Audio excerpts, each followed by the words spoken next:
After the car accident, I pretended to have amnesia to tease my husband and son. Who are you? My son's eyes lit up mischievously as he pulled a woman standing outside the hospital room inside. He said to me, "Auntie, my parents and I are just here to visit." Meanwhile, my husband stood silently by, allowing our son to address me as Auntie. "Auntie, my parents and I are just here to visit," echoed sweetly in the room in my son's tender voice. With my head wrapped in bandages, I looked down at my 5-year-old son, Andy, holding hands with both the woman and my husband, his face full of sly delight. Chris, my husband, dressed in a sharp suit, made no effort to correct him. Instead, he gazed at me with a look of scrutiny. The woman Andy was holding wore a long white dress, exuding a gentle and elegant aura, but now she seemed nervous, tucking a strand of hair behind her ear under my gaze. Noticing my stare, Andy quickly moved in front of her protectively. If I really had lost my memory, I would have believed that the three of them standing in front of me were a happy family. Andy tugged on Chris's hand and whispered, "Dad, now that Mom's lost her memory, does this mean you two can finally get divorced?" Though he spoke in a low voice, he made sure I could hear every word. I knew his little trick, he was punishing me. Yesterday, I scolded him, embarrassing him in front of the staff. Now, he was angry. This was Andy's usual mischief, he took pleasure in punishing me. But I was tired of playing his games. Since I said I had amnesia, I might as well continue the act. Pretend I don't have a son. Pretend I don't have a husband. "Who are you all again?" I asked, feigning confusion. Andy was startled, a flicker of panic crossing his face. "You really don't remember me? You can't possibly forget me. I'm your favorite, kid." Chris frowned, his cold eyes narrowing with impatience. "Joyce, stop pretending. The doctor said it's just a mild concussion, nothing serious. Don't think you can use amnesia to avoid the divorce. Yeah, stop pretending. You love us so much, how could you forget us?" Andy added, his expression as stern as Chris's. I could feel a headache coming on. Before I could respond, a nurse knocked on the door. "The patient needs rest. Everyone who doesn't need to be here, please leave." Without a word, Chris and Andy took Ella with them and left. The nurse entered the room and said, "Your husband just left to buy you some porridge." My husband? I was confused. Hadn't he just been kicked out by her? The nurse blinked. "Yes, I remember you both from 4 years ago. I used to work in the maternity ward and saw you many times. You two were such a striking couple, hard to forget. 4 years ago, I did have my checkups at this hospital, but Chris never once came with me." The nurse continued, "Your husband was one of the few who never touched his phone during the appointments. He waited anxiously outside the entire time you were being examined. Tall, handsome, and so attentive. He gave us all hope that true love still existed." "Oh, by the way, who were those two just now?" They looked striking, but their faces were so dark, they looked like debt collectors. I couldn't help but laugh. Chris had never come to any of my 14 prenatal checkups. The one who accompanied me was Devin, my younger brother by 5 years. Our family had adopted him when he was 18. I didn't explain the situation between Chris, Andy, and me. After all, soon we'd be nothing to each other. Soon, Devin came in, slightly out of breath, carrying a food box. I was starving, I hadn't eaten all day, and my stomach was beginning to hurt. Devin quickly set everything up on the table, porridge, spoon, napkins, and a cup of water, all neatly arranged. "This is warm water, and here's your favorite century egg and lean pork congee. You start eating, I'll peel the eggs for you." I accepted his care, without hesitation. Since the day I met Devin when he was brought home by Grandpa when I was 15, he had always been my most loyal companion. After a few bites of porridge, my stomach pain began to ease. Looking up, I noticed Devin's eyes were red. "You have no idea how scared I was when I heard about your accident," he said, his voice trembling with emotion. I felt a sharp sting of emotion rise to my nose. Who wouldn't be afraid of a car accident? I was just lucky the injuries weren't severe. I only pretended to have amnesia to tease Chris and Andy, thinking it would be funny. But how could people who don't care about you worry? A few days later, I was discharged from the hospital. I insisted to the doctors that I remembered everything except for Chris and Andy. The doctor informed Chris that my amnesia was due to the concussion and that I'd gradually remember everything. I returned to Chris's house. From the living room, I could hear the beautiful sound of a piano. Ella and Andy were playing a duet. When they finished, Ella smiled and praised him. "You're such a talented little pianist." Andy blushed and replied shyly, "It's only because you're such a great teacher." It was a picture of motherly warmth and filial piety. Expressionless, I headed upstairs. The moment Andy saw me, his smile disappeared. Ella quickly stood up. "Madam, how are you feeling?" Standing on the stairs, I nodded at her. "I'm much better now. Please, go ahead and continue." I didn't dislike Ella, I was just jealous of her. Ella wasn't a third party in our marriage. She was Chris's first love, someone he could never forget. Even though Chris and I were married, the saying is true, the one who isn't loved is the third party. I first saw Chris in all his youthful glory when he was 18, and it was then that he fell for someone, Ella. Last month, her family's business declared bankruptcy, forcing her to return to the country. She had poured all her savings into trying to save her family's company, but with her music degree, it was hard for her to find a high-paying job here. Chris found her and hired her as Andy's piano teacher, paying her 600,000 yuan a month. New mom is the best. I love my new mom the most.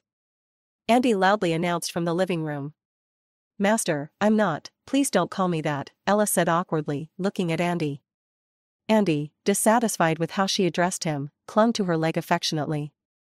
"If you call me master again, I'll be mad. You have to call me Andy. You're way nicer than my mom. I like you best." He glanced upstairs, noticing I hadn't come down yet, and continued, "Why don't you move in with us? I want to see you every morning when I wake up." Dad already agreed. "Why won't you stay? Our house is so fancy, you can have anything you want." Chris had indeed suggested that Ella move in with us. There were plenty of rooms, and it would be more convenient for her. Plus, she was broke. But Ella insisted on renting her own place and turned down his offer. "Andy, you should keep practicing your piano pieces," she gently urged him. Andy shook his head, determined not to stop until she agreed to live with us. "Are you scared of my mom?" "Don't worry, Dad and I will protect you. She listens to everything Dad says and won't do anything to you." Andy was smart, he knew exactly how to hit my sore spots. I calmly put on my pearl earrings and finally made my way downstairs. When Ella saw me, she seemed troubled. "Madam, It's fine, Ella. You can stay here. I know your commute takes 3 hours every day." I took the shoes the maid handed me. "You don't need to feel guilty. I'm glad you're back." Andy was stunned, clearly caught off guard. In the past, whenever Dad drunkenly mumbled Ella's name, Mom's eyes would fill with tears. Yes, this wasn't the first time Andy had met Ella. Last month, he had secretly found the woman's photo that his dad had kept hidden in a drawer, along with the names of other women Chris would mutter in his sleep. He thought he had found the perfect way to punish me. But it seemed his weapon had lost its power. "I want ice cream." "Bring me 2. "No, 10. But all he got in response was the sound of me closing the front door. After being bedridden for days, I was finally out and needed to visit the beauty salon for some skin care. The driver was already waiting outside. Meanwhile, inside, Andy's face had darkened. "Master, here's your ice cream," a maid said, pulling it out of the freezer. "Who said I wanted it?" He threw the ice cream onto the floor, staring intently at the closed door. Could his mom really have forgotten about him? Chris's mother had heard that Ella had returned and was now Andy's piano teacher. She came over, bringing several bags of luxury goods. On the sofa, an elegant and regal woman gently held Ella's hand. "My dear child, you've truly suffered. Just imagine, if you and Chris had been together from the start, with his help managing your family's business, how could your family have gone bankrupt?" Ella looked a bit anxious. "Please don't say that. What's done is done. I'm already grateful that Mr. Chris is willing to offer me a job now. There's no harm in saying it. Now that Andy is in your hands, I feel completely at ease." Chris's mother patted her hand approvingly. She then lowered her voice. "Chris is getting a divorce, you know that, right? As soon as you came back, he started the divorce process. Doesn't that tell you something?" Don't worry, even Andy likes you. You won't be mistreated in our family, and Chris will help your family recover too. Chris's mother hadn't informed me about her visit, even though she knew I was home. I wisely chose not to interrupt their reunion. Not only did Chris and Andy like Ella, but Chris's mother also had a deep affection for her. Even before I married Chris, she had hoped Ella would become her daughter-in-law. Ella came from an academic family, and her family was a good match for the Pays. When Chris fell for Ella at first sight, Chris's mother was ecstatic, immediately envisioning a union between the two families. Unfortunately, Ella didn't reciprocate Chris's feelings. She decisively rejected his confession and went abroad to continue her music studies. Though disappointed, Chris's mother admired Ella even more, seeing her as a woman with ambition and purpose. As for me, I came from a modest background, driven by vanity and a desire for wealth, and I was willing to do anything to marry Chris. It was clear that Chris's mother looked down on me, perhaps even despised me, though her good manners kept her from showing it outright. Sometimes, I wondered if it would have been a happier outcome if Ella had married Chris from the beginning. My phone buzzed. I looked down to see a message: compensation from the car accident had come through. I thought the trauma of that day would fade, but when I close my eyes, it all feels like it happened yesterday. It was pouring rain that day, and Chris and I were driving on the highway. He got a phone call, and I could hear the voice on the other end clearly. "Boss, a group of debt collectors is causing trouble at Ella's place." Chris glanced at me. I knew he wasn't asking for my opinion, he was informing me that he was going to help Ella. Her home was in the opposite direction. "Drop me off at the next rest stop," I said quietly. "I'll get a taxi back." As soon as I got out, despite opening my umbrella quickly, I was still soaked. The black Bentley sped off, splashing water all over me, while the old cab I took skidded on the highway. The moment the car spun out of control, my whole body went numb. I fastened my seatbelt as my heart pounded, and my mind went blank. There was a loud crash. My head slammed into the car window. Time seemed to slow down. In that brief moment, my life flashed before my eyes, all of it centered around Chris. At 10, my parents took out a loan to buy a house in an exclusive neighborhood, and I met Chris. They told me I had to be on my best behavior and win his favor. Chris was good-looking, and I enjoyed spending time with him, following him around for 7 years. At 17, I realized I liked Chris, but he despised me. For a year, I adored him while his friends called me names, and people around us treated me like a clown. At 18, Chris fell for Ella, and I watched as he revolved around her, then saw him heartbroken when she rejected him. At 21, Chris got drunk, kissed me, and called Ella's name over and over. I should have pushed him away and slapped him, but I couldn't. My father's company was in financial trouble and needed a large sum of money. Marrying Chris had been my parents' dream for years, and now, it had become mine too. I silently endured. However long Chris tormented me, he called out for Ella just as long. Word of our situation quickly reached his grandfather, who, adhering to traditional values, demanded Chris marry me. I got what I wanted, a marriage to Chris. At 22, I became pregnant. The baby was difficult, my pregnancy symptoms severe, and the delivery almost killed me. Memories are a tangled web of pain. When I opened my eyes again, I was lying in a hospital bed. I was in agony, my head pounding. At 27, I watched my son call Ella Mom, and my husband did nothing to correct him. I pretended not to care, but each moment pierced me. The people I couldn't bear to lose were waiting for me to disappear. I stayed silent, realizing happiness might never have been mine to claim. Do you ever lash out at the ones you love? I wanted to ask Chris and Andy, but when I saw how they were with Ella, I knew the answer. Chris fell in love with Ella at first sight, and so did Andy. This was the first time Andy had ever shown affection towards someone else. People cling to their first loves. Andy was becoming more like his father, not just in appearance, but in personality and preferences. They both liked Ella.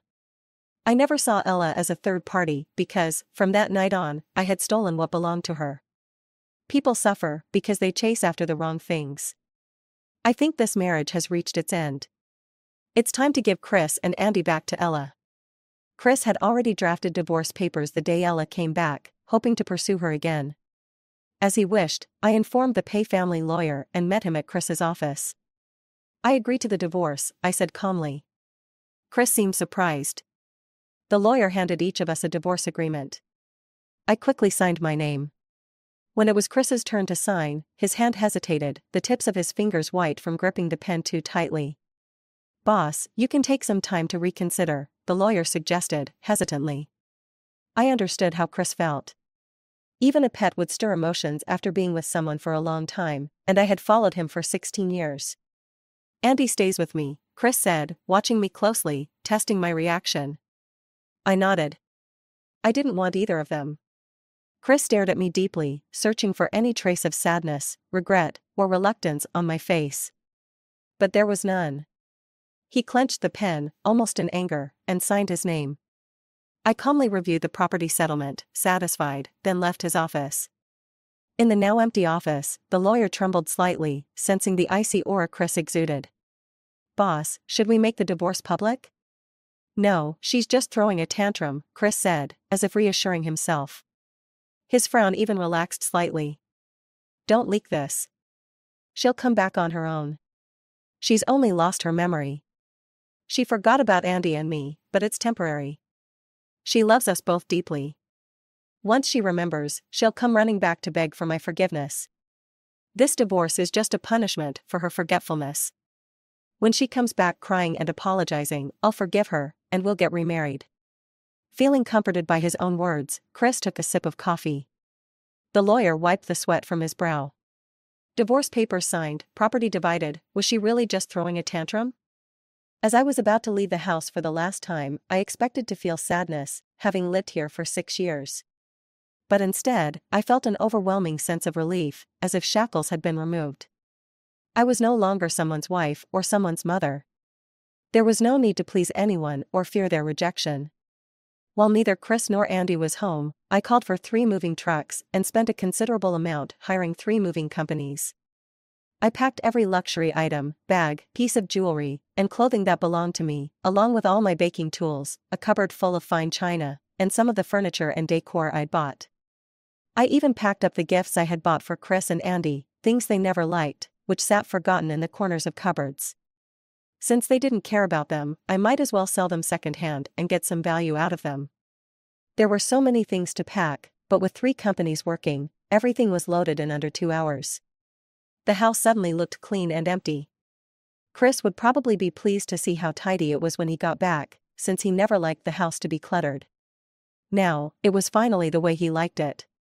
I had thoughtfully left enough space for the new woman who would soon take over. Before stepping out of the yard, I took one last look at the villa.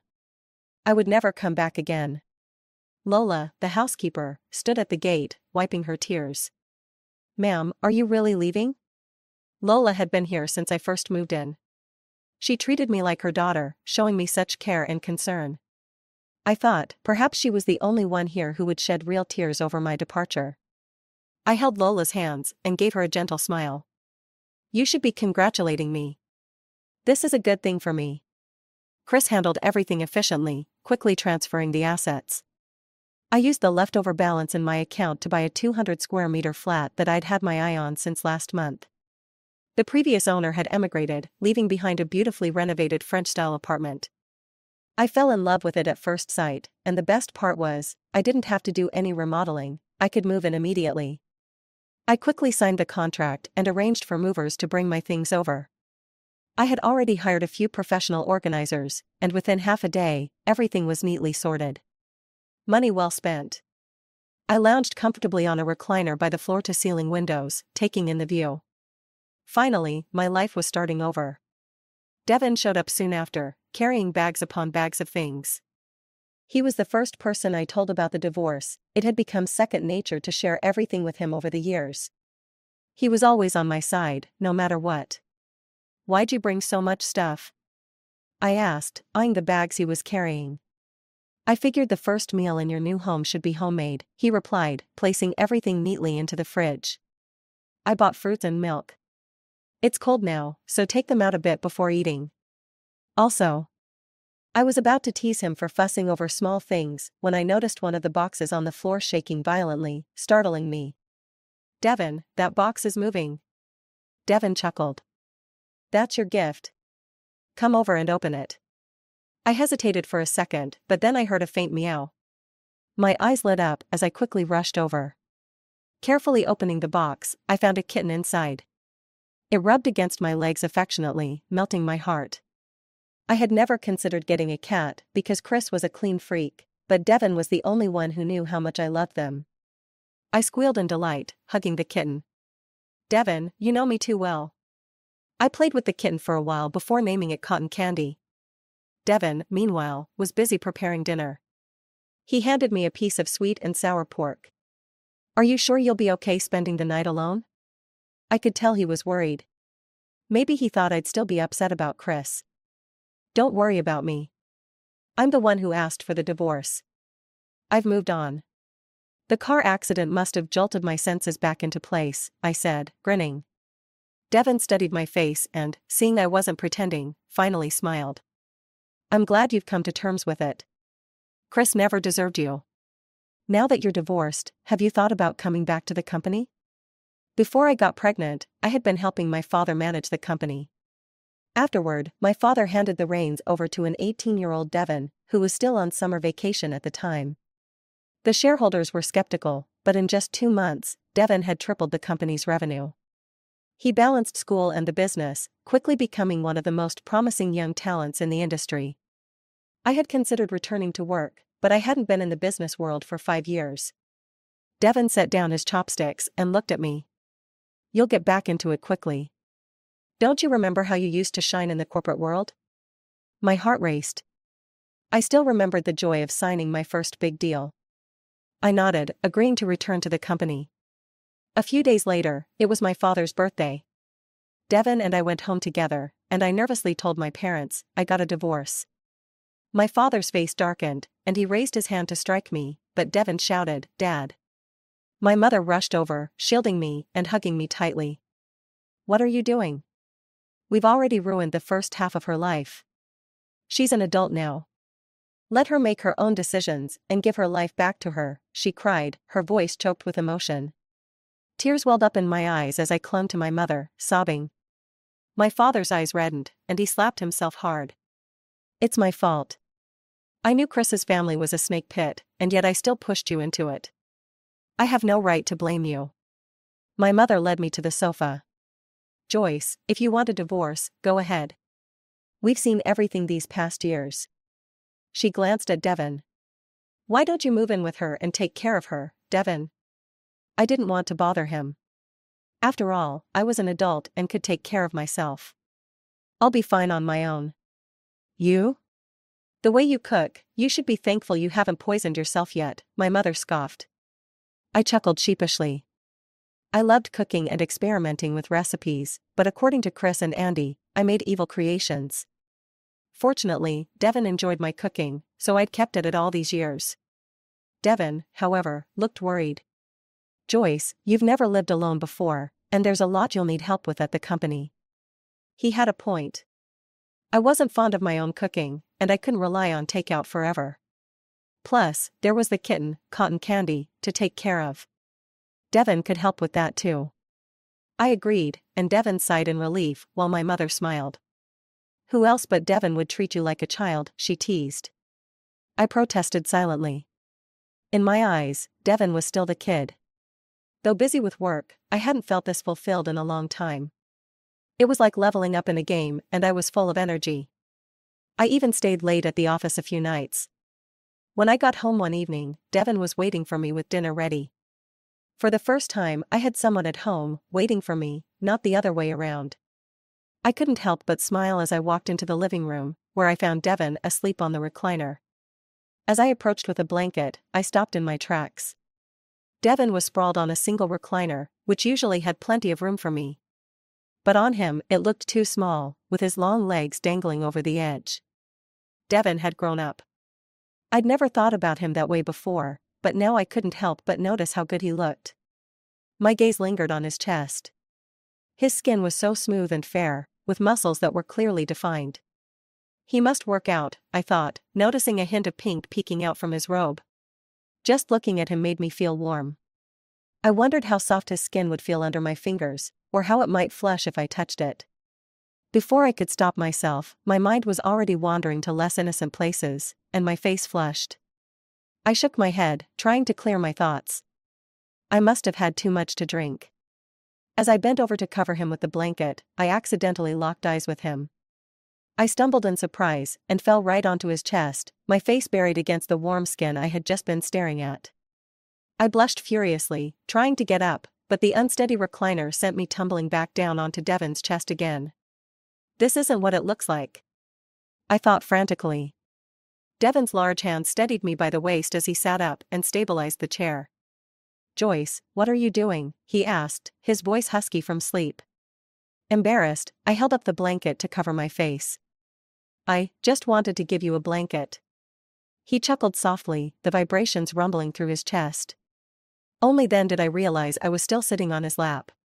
Mortified, I threw the blanket over his head, scrambled off him, and rushed back to my room. The next few days, I got the hang of things at work, and I felt lighter, humming songs as I walked around. But in the parking lot, I spotted Chris's car, and my mood soured instantly. I started counting down the days until I could finalize the divorce. Andy was waiting at the elevator. Dad sent me to talk to you, he said, still sulking. He wants me to apologize for calling Ella Mom. It was just a prank. Who knew you'd really lose your memory? It's fine, I said softly. Andy glanced at me, hope flickering in his eyes. But I continued, your father and I are getting a divorce. You can call whoever you want Mom now. Ella will be your new mom soon, and she's great. You like her, don't you? You'll be happy together. He followed me all the way to my apartment door, clearly not wanting to leave. Anything else? If not, I'm closing the door. Andy stared at me in disbelief. I've already apologized. And you still won't forgive me? You'll regret this. When you remember everything, you'll be begging me for forgiveness. Even if you kneel, I won't forgive you. The first time Andy said something like that, I cried alone in my room, questioning if I was a bad mother. But now, I felt nothing. Whatever bond we had was broken the moment he called someone else Mom. Sometimes I suspected Devon was flirting with me, but I couldn't prove it. Like now, for example, when he was casually making me coffee in a simple white t-shirt and gray pants. He looked like a college student. Well, he had just graduated from college. Ah, the vibrancy of youth. I lay on the sofa, feeling sentimental. Look at those hips, that waist. Absolutely pleasing to the eye, it's no wonder wealthy women love to keep male models around. Devon walked over with a cup of coffee, and I immediately put on a serious face, pretending to read a magazine. I took the coffee from him and had a sip. Just as Devon sat down, Cotton Candy, my cat, jumped onto his lap, curling up comfortably. My eyes were drawn to the sight of Cotton kneading his gray pants. Wait, gray pants? My gaze involuntarily focused on a particular area. Devon leaned close to my ear, his breath tickling me. Joyce, what are you looking at? My ears tingled, and my breath hitched. My eyes darted around. I was saying the cat has grown a lot. Blushing furiously, I bolted to my room and sent a message to my best friend. Devon's been staying with me, and I feel like he's seducing me every day. Should I find a man already? My best friend excitedly called me right away. You finally opened your eyes. That handsome guy's been into you for years, and you're only realizing it now? My heart was a mess. He likes me? I always thought he saw me as an older sister. I clutched my chest, unsure why a small thrill stirred within me. Of course he likes you. It's obvious. He acts all sweet and innocent around you, but outside, he's as cold as a wolf, terrifying everyone around him. She continued, now that you're divorced, why not give Devon a chance? He's way better than that scumbag. My mind's a mess right now, and I've got enough on my plate with work. I can't deal with anything else. I hastily ended the call with my friend, only for another one to come through immediately. It was Chris. Joyce, Andy has a fever. He's been asking for you. Can you come home to see him? His voice carried an uncharacteristic plea. I walked to the balcony, letting the wind brush past me as I spoke softly.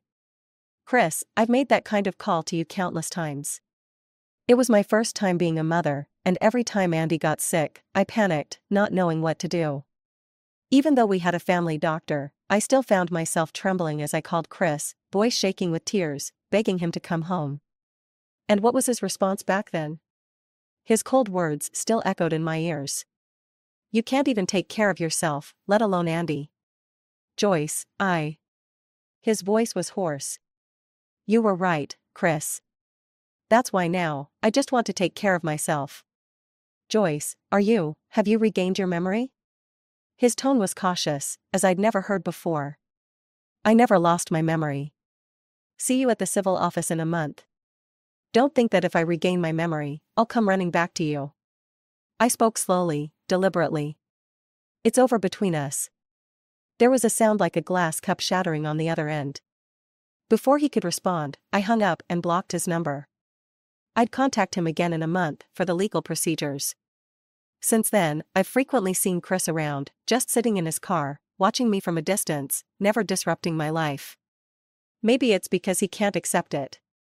Maybe it's that twisted male instinct, where only the unattainable seems desirable. But now, when I see Chris, I just treat him like a passing stranger. It's Sunday today, and as soon as I opened the door, Andy arrived with a big photo album. Without hesitation, he squeezed through the door crack and sat on the sofa, completely forgetting how the last time he was here, he demanded I kneel to beg his forgiveness. Andy opened the album and pulled me over. "Mom, look, here's a photo of me when I was still in your belly. And this one is right after I was born. Cute, right? Grandma said I was the cutest baby in the whole hospital." He was trying to awaken my maternal instincts. But as I looked at the pictures, all I felt was pity for my past self. The woman in the photos was gaunt, her belly swollen, ravaged by pregnancy. I'd been tormented by morning sickness, throwing up everything I ate. I looked frail and exhausted, my hair dry and lifeless, and Andy was especially restless, constantly kicking me in the middle of the night. Staring at the pictures, I couldn't help but think aloud, so selfish. "Mom, what did you say?" Andy asked, confused. "The me in those photos is weak and haggard from pregnancy, yet your only focus is on yourself. You have no idea how much I went through to bring you into this world." Andy wouldn't understand my sacrifices, just like his father. They were both refined egotists. I closed the album. "Go home. These photos only bring back painful memories for me."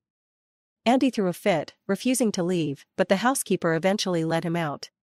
Not long after, Andy returned, even more persistent, this time bringing a ceramic plate.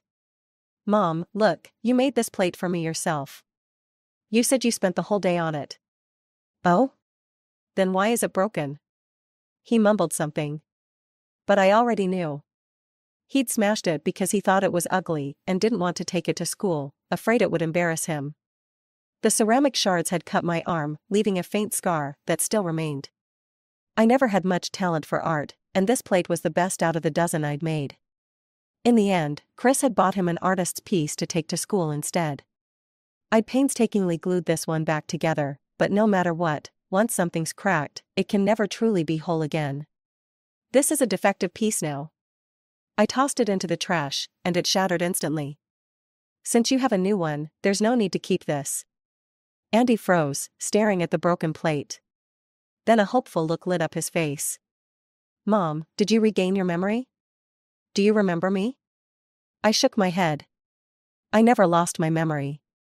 I just don't want to think about you or Chris anymore. I didn't intend to say much else to Andy and sent him out. He left, heartbroken. That evening, I had a business dinner. Devin found out and insisted on coming with me. He was worried I'd drink too much, but it ended up being him who had the lower tolerance.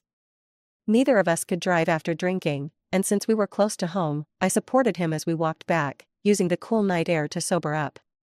While he was drunk, I casually asked, "Devin, do you like me?" His dark eyes flickered, glowing for a moment as he silently stared at me. Then, abruptly, he turned away, blushing deeply as he nodded vigorously. My heart raced, so I changed the subject.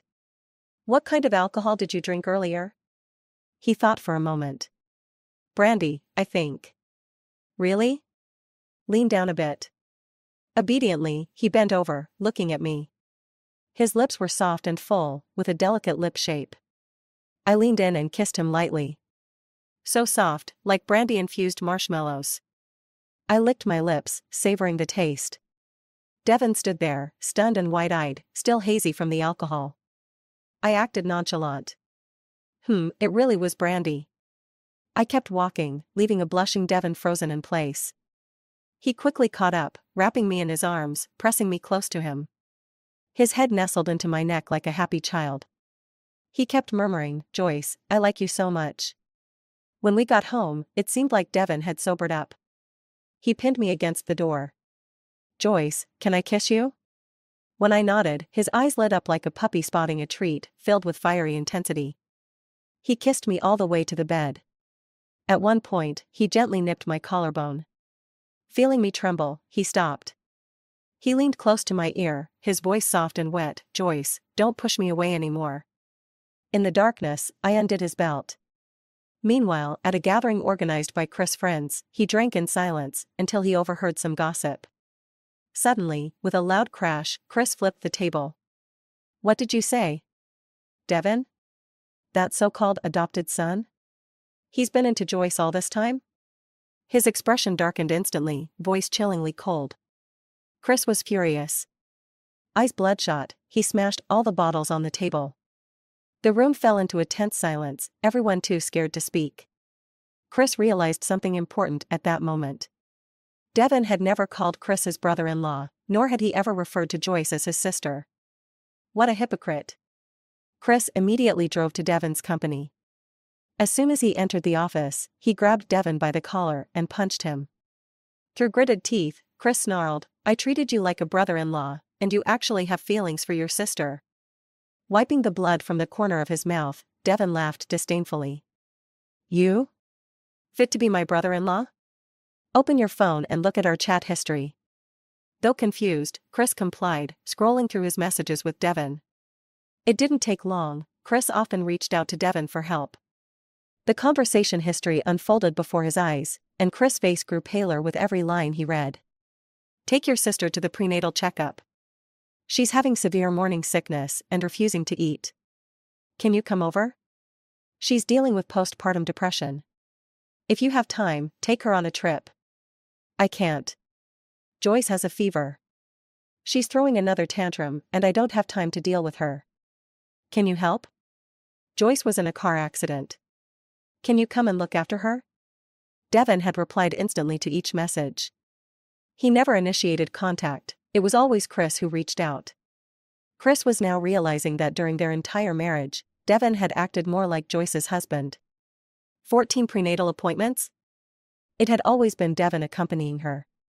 Every time Joyce was upset or hurting, Chris had sent Devon to take care of her. Devon had filled the role of a husband in Chris' absence, and only now did Chris understand the full extent of it. He'd always thought Joyce and her brother were just close, admiring their bond. Devon, the CEO of a listed company, would drop everything the moment Chris sent him a message about Joyce. Chris' hands trembled as he scrolled through the chat history. Devon, still seething, swung at Chris with another punch. This time, Chris didn't dodge. He stumbled back, bracing against the wall. Devon glared at him coldly. "Do you have any thoughts after reading all that? I've been wanting to hit you for a long time. Let me ask you, where were you when Joyce was in labor?" Without waiting for an answer, Devon provided it. "Your wife and child were at death's door, and you were watching Ella's concert abroad. And why did she get into that car accident? Because you left her on the highway for Ella. Where were you when she was sick and miserable? Did you ever stop to think she was your wife when you threw her aside time and time again?" Chris opened his mouth, but the words stuck in his throat, choked by the guilt and the undeniable truth of Devon's accusations. He wanted to argue, but the facts were irrefutable. It was as though an invisible hand was gripping his throat, leaving his mind blank. I arrived at Devon's office as soon as I heard Chris had come, furious. With security in tow, I rushed up to the top floor. "Chris! What are you doing?" I shouted the moment I stepped out of the elevator. Chris was holding Devon by the collar, his face contorted in anger. The security guards intervened to separate them, and I stood protectively in front of Devon. His lips were swollen, a stark contrast to his pale face. Tears welled up in his eyes. Seeing him like that, I tenderly touched his face. Is this how you were raised? I asked Chris, my voice calm but icy. Chris wavered, seeing the disdain in my eyes for the first time. Joyce, I'm hurt too, he mumbled weakly. I averted my gaze and led Devin away. Security, escort him out. Don't let unrelated people into the company again. Later, Chris sent Andy to find me, probably thinking he could use my motherly love for Andy to keep me from leaving. But I was no longer the person I used to be. Andy, you shouldn't come looking for me anymore. I divorced your dad. I'm not your mom anymore, I said. Andy panicked at the way I addressed him. Mom, Andy wants to eat your dark cooking. I want you to tell me a bedtime story and hold me while I sleep. Andy, anyone can do those things for you. You're just not used to me not being around, I replied, turning to leave. But Andy grabbed the hem of my skirt, his voice trembling with sobs. No, Mom. I'm really sorry. That day was just a prank. I don't even like Aunt Ella. I promise I won't do it again. Dad's a liar.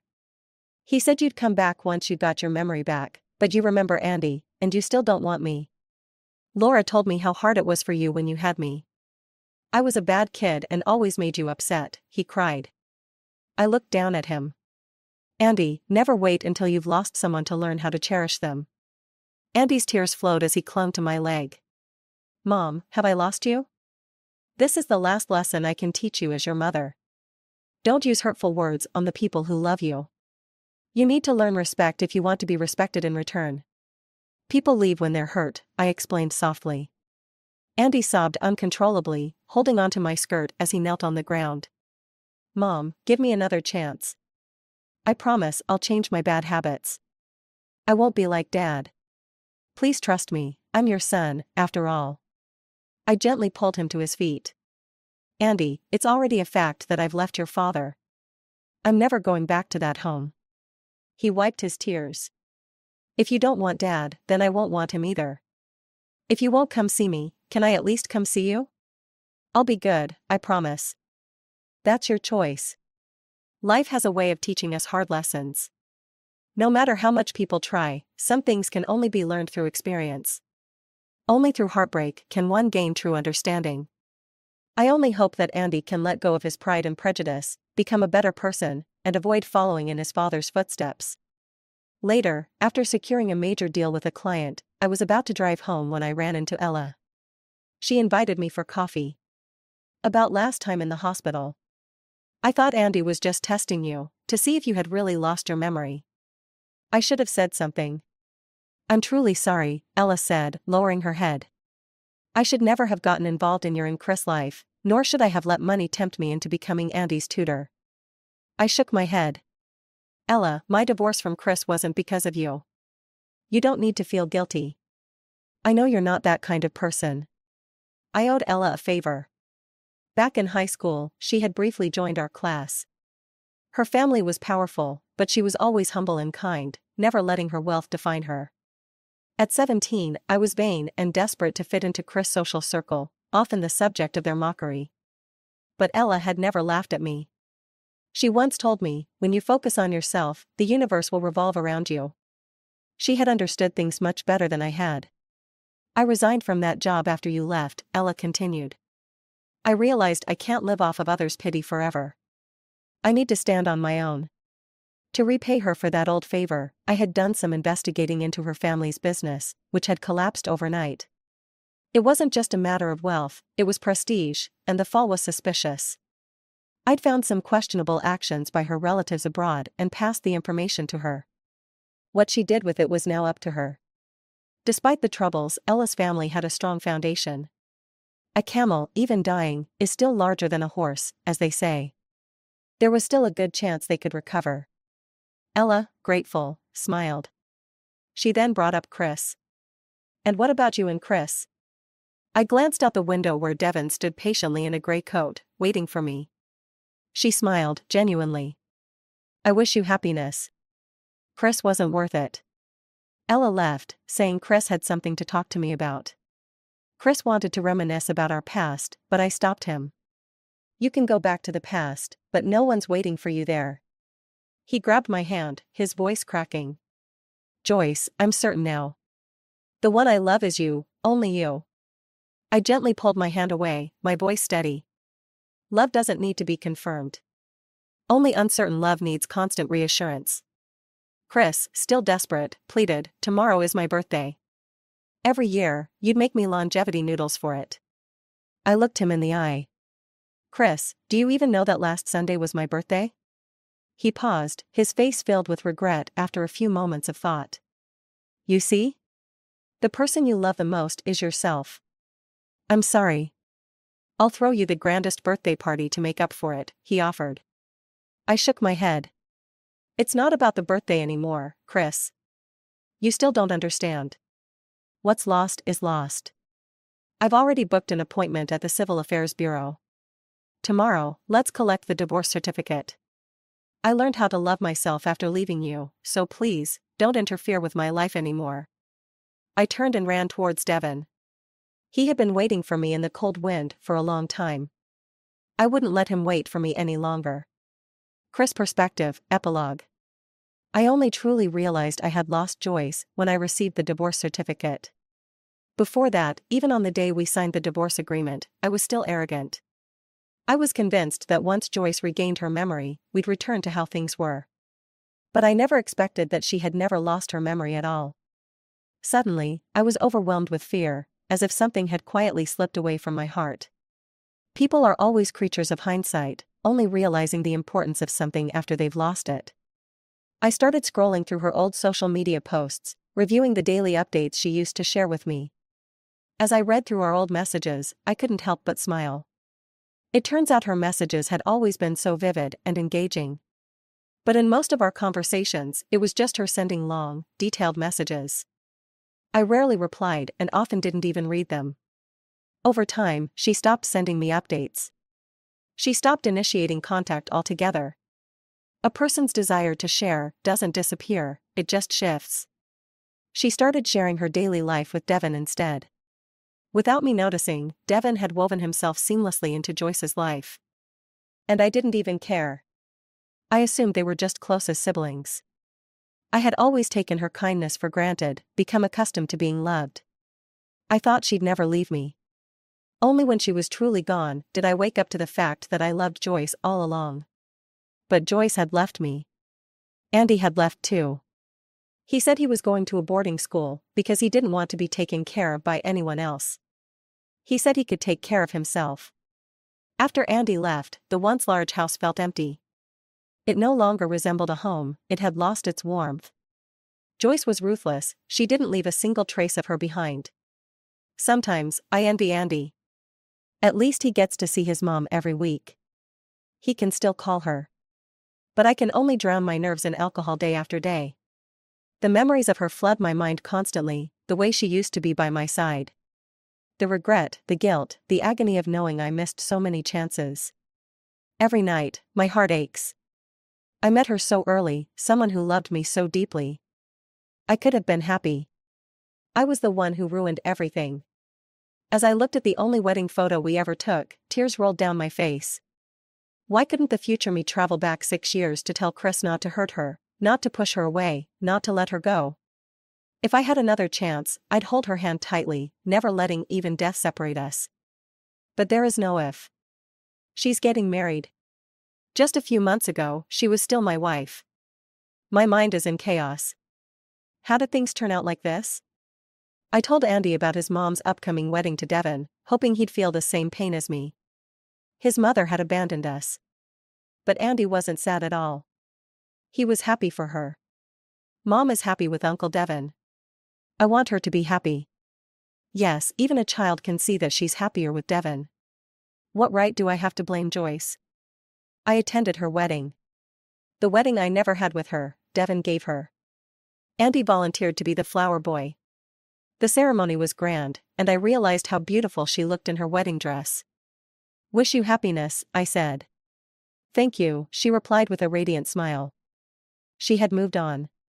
As for me, I had missed my chance at happiness. I'll never be happy again. And that is my greatest punishment. End.